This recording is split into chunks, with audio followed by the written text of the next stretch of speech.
Morning. Subok tayo na mag-alaga ng kalapati, guys. Ayan.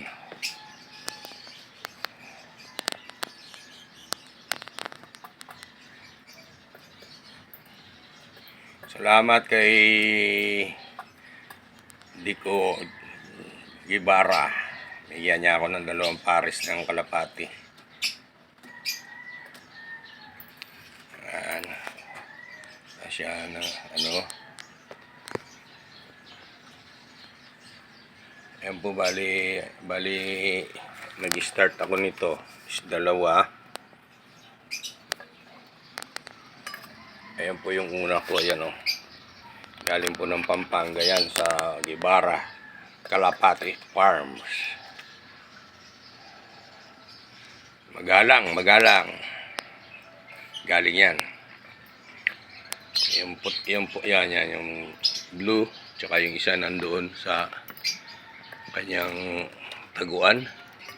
Yan, bali 5 po yung numpisaan ko. Bali 5 na. Tapos mayroon din nagbigay ng 2, Gibara din. Yan, Gibara din si Alex Gibara, nagbigay niyan 2.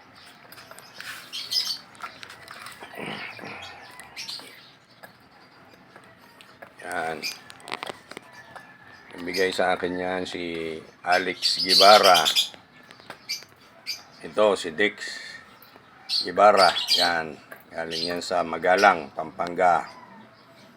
Yan yung asawa niya. Yan yung nasa loob. Ayan o. So, start tayo. Yung puti kay Kevin. Yan. So, mag-umpisa lang tayo sa... Nag-umpisa lang ako sa 2. Ngayon, nagiging 5 na. So, pupunuin ko itong kulungan ko, paabutin ko ng 100 na kalapati. O baka may marupang gustong mag-donate dyan, maluwag-luwag pa itong kulungan ko. Ayan o. Maluwag pa siya. So 5 pa lang, baka may gusto pang mag-donate ng kalapati dyan. Ay, oo, yung sobrang dami ng kalapati, paampon nyo na lang dito sa akin. Una po ang bahalang mag-alaga. Shout out dyan sa maraming kalapati. Kung gusto nyo mag-donate, at ako po yung nag-umpisang mag-alaga ng kalapati.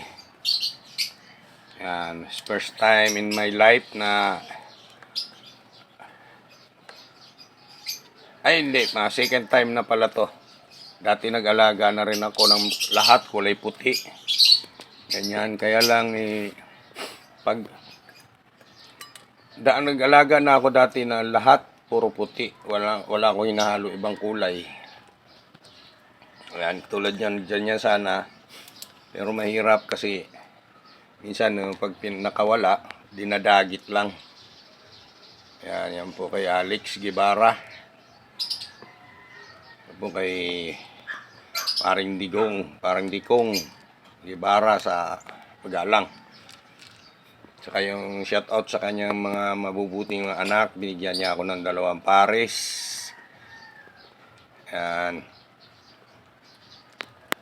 So kung sino pa yung may mga kalapati dyan na gusto nyong ipaampon, shoutout nyo lang ako. Kung bahala dyan, puntahan natin yan. Ayan po. Pinag-aaralan ko pa lang paano sila padamihin, paano alagaan ng mabuti. Ayan. So shout out sa maraming kalapati. Mga gusto nyong ipaampon yung iba nyong kalapati at sabihan nyo lang ako. Willing po akong mag-ampon. Bye kalapati guys, mga kalapati boys dyan. Mga kalapati boys, huwag kayong mahiyang magsabi sa akin kung sobra-sobra na yung kalapati nyo at gusto nyong ipapaampon. Huwag lang yung malayo at pupuntahan natin. Maraming salamat sa gustong mag-donate.